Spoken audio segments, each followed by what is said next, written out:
Hello, welcome to Washington Talk. I'm Young-Gyo Kim. In its 8th missile test of the year, North Korea claimed it fired a submarine-launched ballistic missile. If it was an SLBM, as they say, it would be its first SLBM test in 2 years. And now, U.S. Special Representative for North Korea, Slbm, is in Seoul. He said earlier he will continue discussions of South Korea's end-of-war proposal and other issues of mutual concern during his visit to Seoul.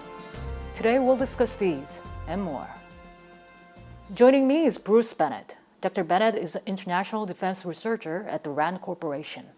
He has worked with the Office of the Secretary of Defense and with the U.S. Pacific Command and Central Command. Scott Snyder is also with me today. Mr. Snyder is Director of U.S. Korea Policy Program at the Council on Foreign Relations.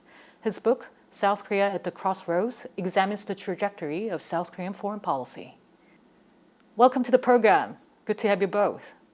Thank you, Young-Gyo. I'll start with Mr. Snyder. North Korea is not showing any sign that it'll stop testing its missiles. The latest one was its 8th missile test this year.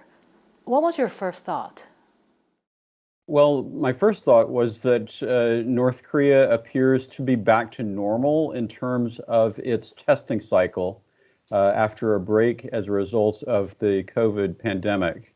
So I think that we can presume that the situation inside North Korea, at least as related to missile development objectives, has returned to normal.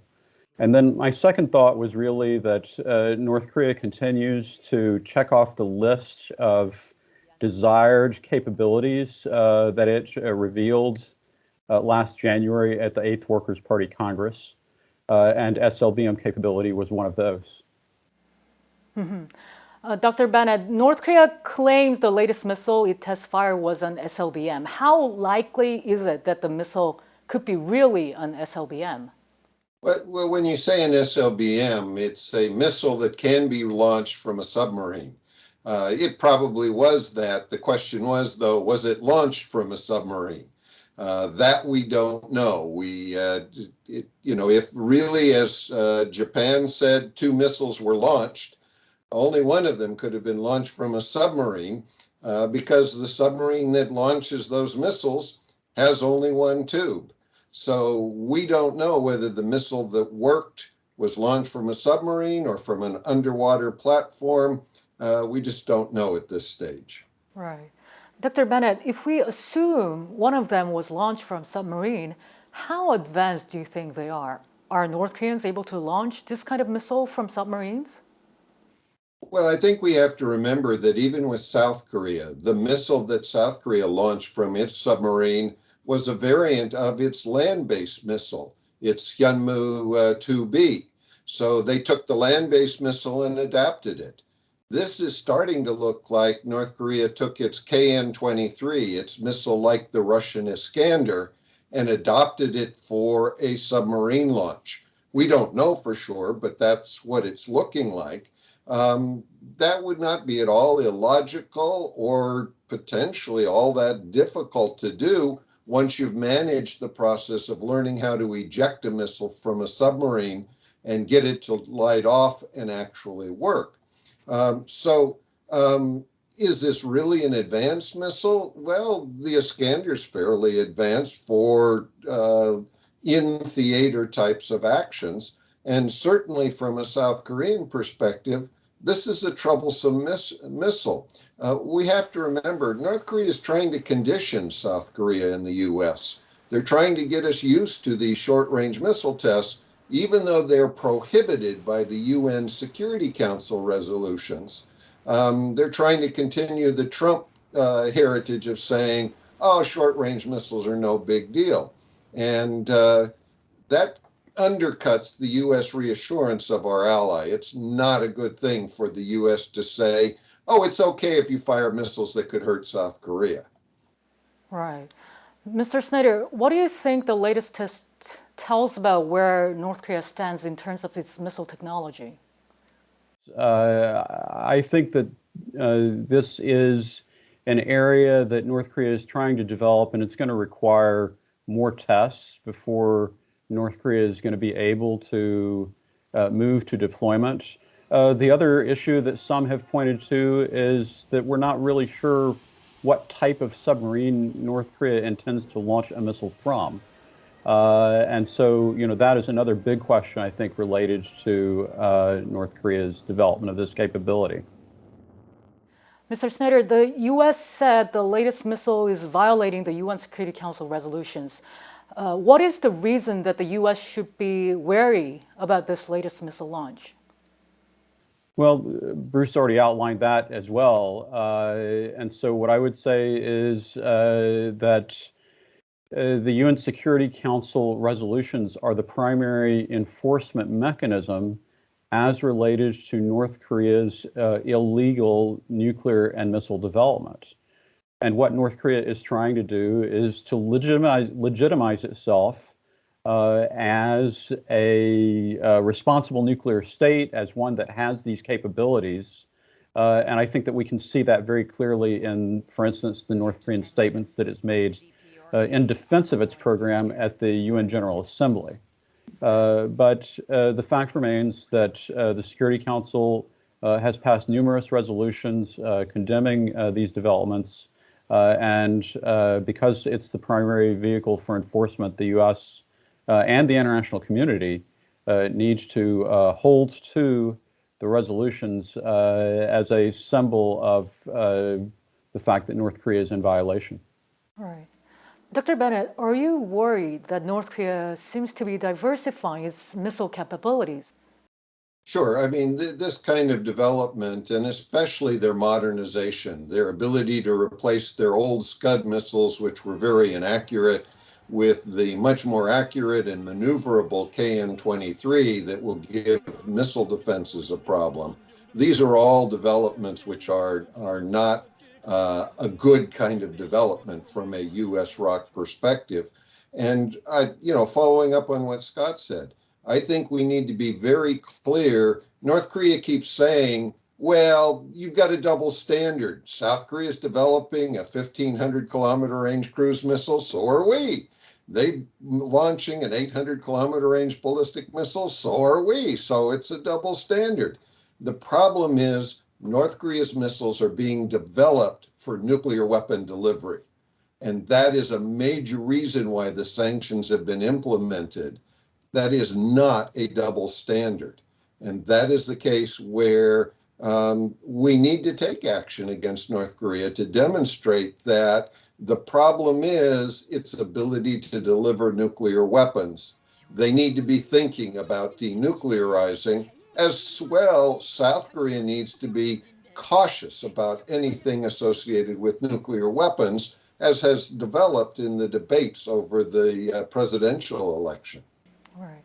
Dr. Bennett, North Korea's foreign ministry released a statement saying its test firing of a new Slbm was not targeted toward the United States, adding that there's no need for Washington to worry or agonize. What is the meaning of this? Are they laying the groundwork for the future talks? I think they're trying to implement their strategy of breaking the U.S. ROC alliance. How can they launch missiles that threaten South Korea when the U.S. has guaranteed South Korea that we have South Korea's back? We're going to take care of these kinds of situations. That's our extended deterrent, our nuclear umbrella guarantee. How can we ignore the fact that they're launching missiles that could hurt our ally? We have committed to the security of our ally. Even the Biden administration, with their interim national security strategy, very clear that anything that threatens South Korea is considered by the U.S. to be a serious threat. So the North Korean statement's nonsense. That does worry the U.S. because it threatens our ally. All right. Mr. Snyder, some people in South Korea say a series of North Korea's missile tests can be interpreted as the regime's willingness to talk, since it shows it is building up leverage for the talks. Do you agree with that view, or should we see this as ironic? Well, I think the problem with that view is that you simply don't make that level and scope of investment into developing a capability simply in order to give it away. And so I think that instead, what North Korea's strategy is to create the circumstances by continuing to really control facts on the ground, whereby we find ourselves accepting the outcome that North Korea seeks, which is legitimacy as a nuclear state. And so what they're really looking towards is diplomacy is not something that North Korea is necessarily trying to avoid, but they want diplomacy on their terms, namely diplomacy focused on recognition rather than diplomacy focused on denuclearization. All right. North Korea's latest missile tests came as South Korean officials continue to pitch the possibility of the end of the war declaration. South Korea's chief nuclear envoy, No Kyu-dok, visited Washington just right after Seo-hoon, the South Korea's top national security advisor, visited Washington. Mr. Snyder, what did you think about this array of visits? Well, we certainly do see a flurry of high-level consultations, not only on the diplomatic side, but also on the intelligence side. I think that what is really hard to tell, and of course we know that the Moon administration is prioritizing reinvigoration of diplomacy. And so what's really hard to tell is whether the intensification of consultations is a result of a gap between the U.S. and South Korea that needs to be closely coordinated, or whether it is about the development of a more detailed diplomatic plan for engagement with North Korea. And really the key to that question lies with the North Koreans themselves, and the question of whether there are any indications that North Korea is willing to actually engage diplomatically on terms or by sending signals that North Korea is willing to do something that might justify a return to the negotiation process. Mm-hmm. Dr. Bennett, did you find it unusual that South Korean officials visited Washington in two separate trips within just a few days? Kim Jong-un understands South Korean policy and politics. They understand that President Moon is very anxious to establish a legacy of peaceful coexistence, his hallmark program from the beginning of his administration. They've withheld the ability to do that and withheld it. And now in the last few months of his presidency, they're dangling that possibility with diplomacy. I think we have to remember what North Korea has done with previous diplomacy. Look at the Panmunjom Agreement. How many of those provisions has North Korea really followed? Has it continued negotiating with the South on a regular basis? Has it provided for visits between North and South Korea as promised and committed to in the Basic Agreement of 1991? Has it fully implemented all previous agreements and declarations like the 1992 Denuclearization Declaration? The answer is no, North Korea has not. So negotiations with North Korea are not a solution. They lead to some kind of agreement, but North Korea wants that exactly as Scott said, on their terms to accomplish their objectives. And when it's not one of their objectives, they're quite prepared to violate the agreement in whatever way they choose to. Mm-hmm. Dr. Bennett, the South Korean officials said the understanding on the U.S. side about the necessity of declaring the end of war has deepened. Does this mean the U.S. is closer to agreeing to declare the end of the Korean War? We don't really know. The Biden administration hasn't said. It would appear to me that our understanding is deepened in the sense of how anxious the Moon administration is to get an agreement. It's not clear that the U.S. is seeing that this is a meaningful thing. Let's remember, if we're going to have a peace declaration, it should be a two-sided declaration. Is North Korea really going to end its hostility towards the United States? Because that's what peace means, is they end theirs. they going to stop indoctrinating their people? Are they going to stop doing missile launches? Are they going to stop doing nuclear development and production of nuclear weapons? Because those would be all good signs of peace, but those are not things that North Korea is putting on the table. If those don't happen and we do some kind of declaration, will there really be peace? And I think the answer is no, not really. It's going to be on North Korean terms, that they get what they want. And that, I think, if the U.S. understanding is deepening in that regard, that doesn't mean we're closer to an agreement. All right. Mr. Snyder, what's your thought on this? Is the U.S. moving toward the end of the war declaration? Well, Bruce keeps on pointing to North Korea's credibility problem, and I think that it is pretty severe.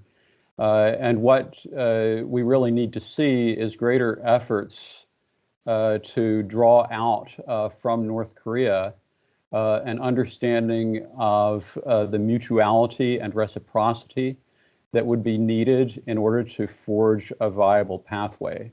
And yet, the Moon administration has really been focusing more on Washington, it appears.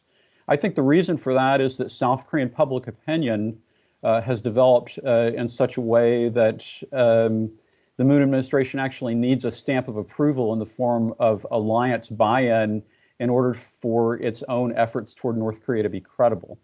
But what we really need to see more than anything else is evidence that North Korea is willing to take a step forward and offer something important.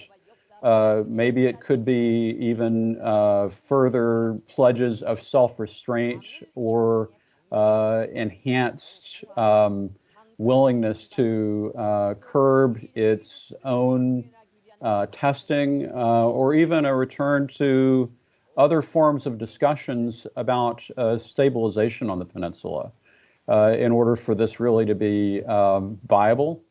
And we haven't seen that yet. It doesn't mean that something might not be going on under the surface, but I'm actually doubtful. Mr. Snyder, amid all this, Sung Kim is now visiting South Korea. He just had a meeting here in D.C. with South Korean officials. Why did he have to go to Seoul himself? Is the current circumstance demand such frequent meetings? Well, it's hard to say exactly. I think that it's very clear that the Moon administration is in a phase where it really wants to engage. I've pointed to the missing element that we don't know, and that is what's actually happening underground in terms of any possible interactions with North Korea. If there is nothing, then this is simply an exercise in alliance management. If there is something going on, then it's really critical for the U.S. and South Korea to be on the same page as we move to a phase where there might be an opportunity for diplomatic engagement. All right. Dr. Bennett, your thought on this? Is something happening, and is that why Sung Kim had to go to Seoul? Well, the whole issue of some kind of peace declaration is very, very important to President Moon. It may well be that Sung Kim needed to go to Seoul to talk to President Moon and to be able to explain to him the U.S. position and what it is that the U.S. needs in order for a meaningful agreement. The U.S. is going to want an agreement like Scott described, where there is reciprocity, there is something that makes it useful and important to both sides. And so far, I haven't heard anything official on what North Korea is prepared to do in terms of making peace a reality. And that may well be what Sung Kim's trying to explain to the ROK government is, we need something from the North. Recently, the State Department has said, you know, we're tired of negotiating with ourselves. If the North Koreans keep saying we've got to end our hostility, well, be specific. Tell us what you want us to do and tell us what you're prepared to do. Let's not go to generalities and require us to come up with an answer. Dr. Bennett, my last question for today. North Korea's missile tests are not stopping, and South Korea is pushing for declaring the end of the Korean War. can these two go together? And how can the end of the war declared when the missile tests are still there? Well, it all depends upon how desperate the U.S. and the ROC are for negotiations. If we're really desperate, sure, we could decide to do that. But the reality is peace suggests that we shouldn't do that. That if North Korea isn't prepared to avoid missile tests, then there's not a lot of reason. We have to go back and remember in March of 2018, when the South Korean officials visited with Kim Jong-un in Pyongyang, and he asked for a summit meeting with President Trump for them to help make it happen, he committed at that time to no tests, not long-range tests only, but no missile tests or nuclear tests at all, as long as interactions were going on. He's violated that commitment many, many times. And I think we have to say, if you're really serious about wanting peace, stop violating your commitment. Mr. Snyder, do North Korea's missile tests complicate South Korea's efforts to formally end the war?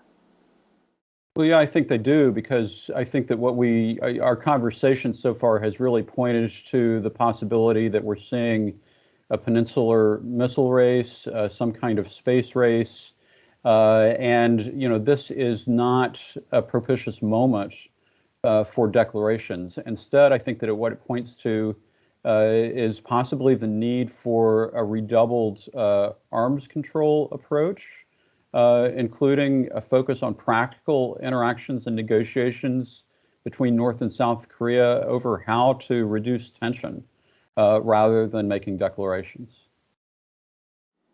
As the United States says, it remains open to dialogue with North Korea.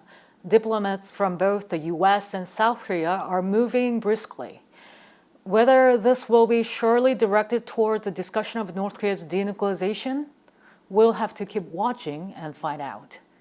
Dr. Bennett and Mr. Snyder, thank you so much for your time today. Thank you. Thank you. And that does it for this week's Washington Talk from Voice of America. Please join us again next week for more analysis.